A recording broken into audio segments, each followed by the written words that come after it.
ইব্রাহিম ইবনে আদম একজন বুজুর্গ ছিলেন, বলকের বাদশাহ। রাজত্ব করত, রাজত্ব করতে করতে কয় না, রাজত্ব বড় নয়, রাজত্ব যে দিছে হে বড়। আমরা কি দেখুন, রাজত্ব বড় না, যে রাজত্ব দিছে সে বড়। তো আপনাদের কাছে কবিতা একটা পড়ছি, সবকো আপনা কারকে দেখা রবকো আপনা কারকে দেখ। কতজনের লগে বন্ধুত্ব তা করলি, কিন্তু বন্ধু তো মরিয়েছে, তোরে ডগে নিছিনি। তাহলে দুনিয়ার বন্ধু সব নিমক হারাম, মরার পরে আর বন্ধু থাকে না। তো এই সমস্ত মানুষের সাথে বন্ধুত্বতা করে লাভ কি? বিপদকালে ভরায়। বন্ধুত্ব করো রবের সাথে। কার সাথে? রবের সাথে। আল্লাহ কি মরণের সময় ফলাই যাবে নাকি? না, সাথে থাকবে। তো বন্ধুত্বতার যোগ্য হইছে আল্লাহ। বন্ধুত্বতার যোগ্য কে? আমরা আল্লাহর সাথে বন্ধুত্বতা করতে রাজি আছেন তো? কেনে? সুন্নত দিয়া। কি দিয়া? যে ব্যক্তি নবীর সুন্নত পালন করবে সে ব্যক্তি আল্লাহর বন্ধু হয়ে যাবে।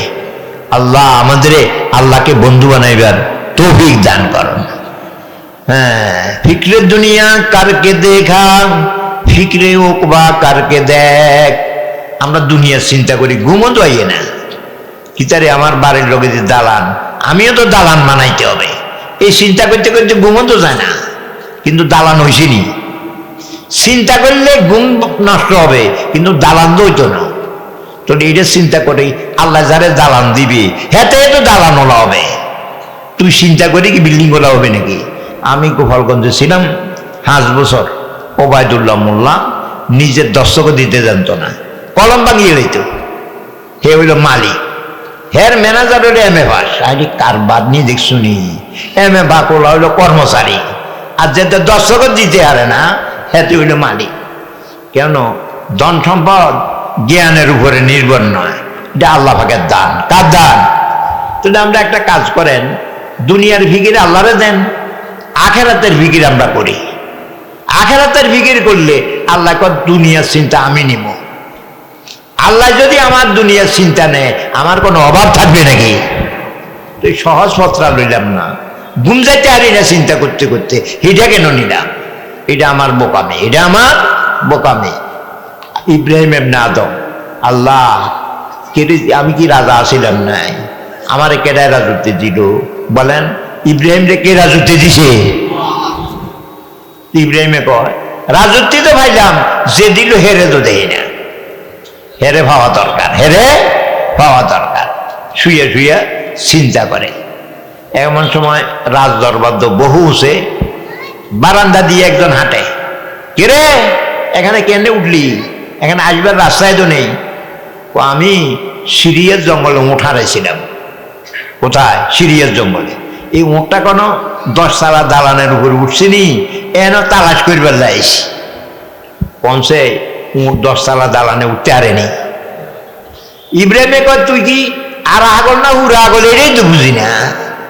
উঠ জেনে হারাইছ হেনে না টোয়াইবি? হারাইলি সিরিয়ার জঙ্গলে, আর উঠের তালাশ করতে এস রাজ দরবারে। তুই ছোট মোটো হাগল নেই। তুই হেমিয়া কয় হ ঠিক ঠিক, যেখানে হারায় সেখানে খুঁজতে হয়। এরে ইব্রাহিম, তুই আল্লাহরে খোঁজস, রাজত্বে কে দিছে খোঁজস? এননি হারাইছিলি আল্লাহরে, সিংহাসনে নিয়ে আল্লাহরে হারাইছিলি। তুই জেনে হারায় যদি তালাশ করতে হয়, তাহলে এখানে থাইকে তুই রাজত্বে হাইতি না, খোদারে হাইতি না। তো এবার ইব্রাহিমকে ওইসে তো খোঁজ ভাইছি, রাজ দরবার হাইতেন না। রাজত্বী উজিরে দিয়ে বনে গেছে গা। বনে যাইয়া আল্লাহরে খোঁজে। হ্যাঁ, তুঝে ঢুঁढता हूँ तेरे राह किस तरफ हमको बता दे। নামাজে যাইয়া খোদারে খোঁজো, মক্কা শরীফ যাইয়া খোদারে খোঁজো, তাফসীরুল কোরআনে আইসা খোদারে খোঁজো, তৈলি ঠিক তাইলে ঠিক। কিন্তু আমরা তো সভা তাইয়া অন্যটা খুঁজি, এটা তো আমাদের ভুল। আমাদের এই ইব্রাহিম ইবনে আদম এবাদতে মজা পায়। কিরকম মজা পায়? রাজা থাকতে রাজত্বতে যেই মজা ছিল, এখন নামাজে এর থেকে বেশি মজা। নামাজের থেকে কিছুদিন ধরিয়া ইব্রাহিমে না নামাজে আর স্বাদ নাই, কি নাই, নামাজে স্বাদ নাই। কিরে এত সুন্দর স্বাদ, নামাজিরা গেল কেন? তো ঠিক আছে, একটা মসজিদে নিরিবিলে একা একা ইবাদত করব, মজা যেন ভাই। তো মুয়াজ্জিন মসজিদে থাকতে দেয় না, কেন সৌর দইতে আরে।